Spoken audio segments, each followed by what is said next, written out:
talked, and they're definitely going to come in with a different game plan and different mindset, I think was the biggest thing that they were thinking. And he's going to have a couple cracks at him, too, not just going to be the one match, so he'll be able to make adjustments if on the Fix fly.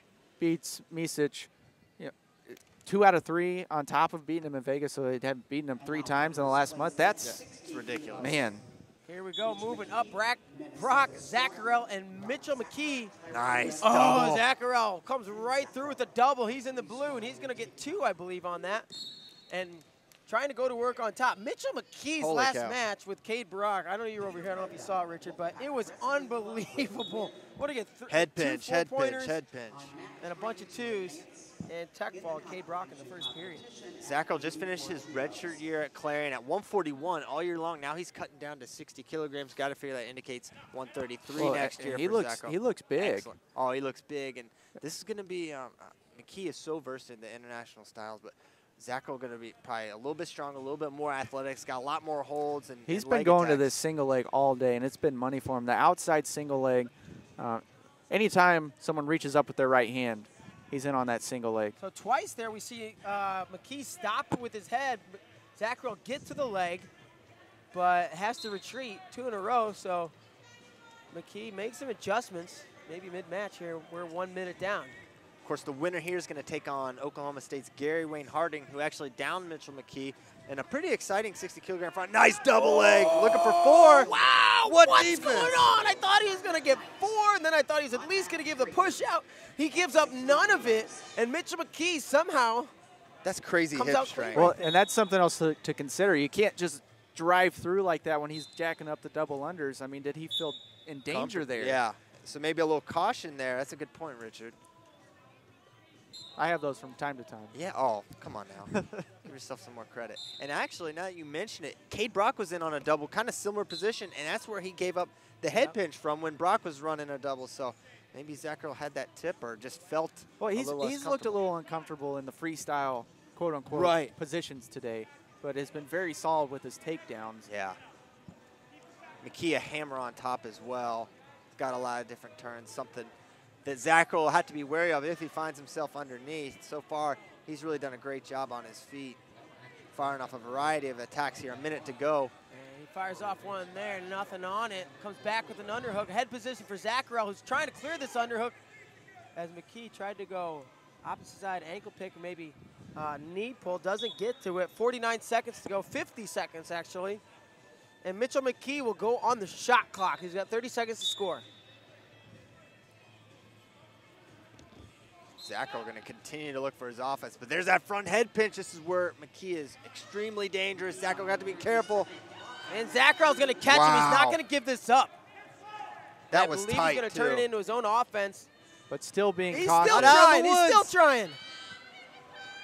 And Zacherl, great job defending that and scoring his own takedown. He's going to make it 4-0 now with 22 seconds to go in the first. I'm not going to lie. I thought he was going over both of those times. It looked tight. It was tight. I mean, you saw the caution. He's dropping down to the legs. Then he's just bailing out completely. So you know it's tight. But McKee just unable to pop him through. Zacherl, and there's some of that maybe strength advantage you guys were alluding to earlier. Brock Zacherl looks significantly stronger. Yeah. A year in a college weight room can make a difference. So that's it for the first period. 4-0 lead for Brock Zacherl. In the driver's seat here, but you cannot, if I'm in Zacherl's corner, I'm telling you, you cannot get complacent. Absolutely this guy can not. end the match so quickly. He can score off of your attacks. He can score off of his own. If he gets on top, he can end this in a minute. 1 4-pointer, and he's got the lead. And he's winning. So you can't feel confident. Folk style's one thing, but freestyle, 4 points is almost negligible. Big words, Christian. Big words. I like it. Come on. 3 minutes on the clock. Period number 2. Mitchell McKee comes out firing. Got an ankle. Zacherl kind of stepped out of it. Steps out casually. Now, I'll never forget Zacherl's last year's Fargo final was up big against Matt Finley and couldn't hang on. I'll say it, he gassed a little bit there. But now that was a great final. Oh, it was excellent. It was one of the best matches of the entire of all of Fargo. There's some great hand fighting going on here.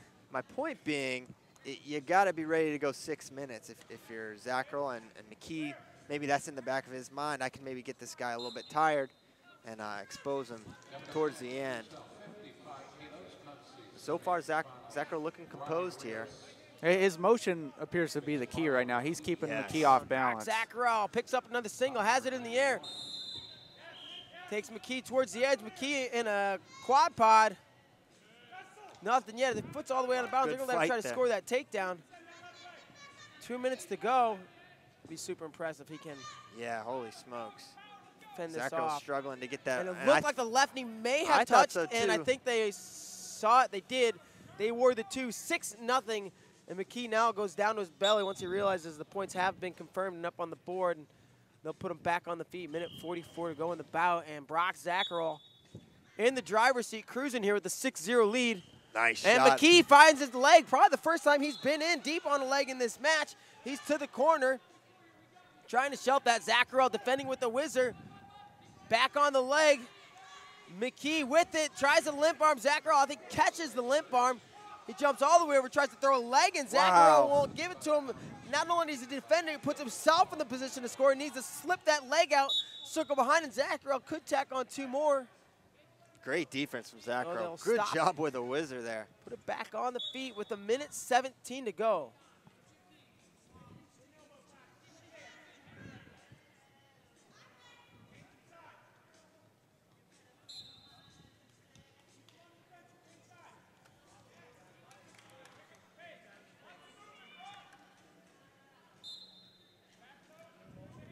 So just 55 to go.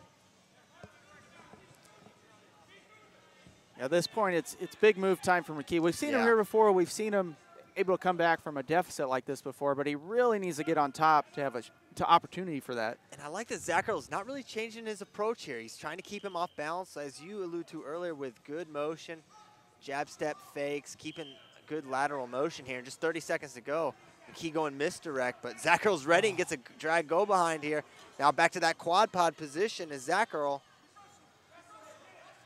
And maybe he can take his time here. He does, right? He's 17, 16 seconds to go. He doesn't need the takedown. Maybe looking near side cradle. Ooh, nearly had that head to the knee. Couldn't quite get it. 7 seconds on the clock. In short time, he doesn't really care, I don't think, whether or not he just scores these points. He's going to win this one. 6-0, Brock Zacherl mighty is your winner at 60 kilograms. And as we had Dake and Taylor both on the screen there, just 10 feet apart.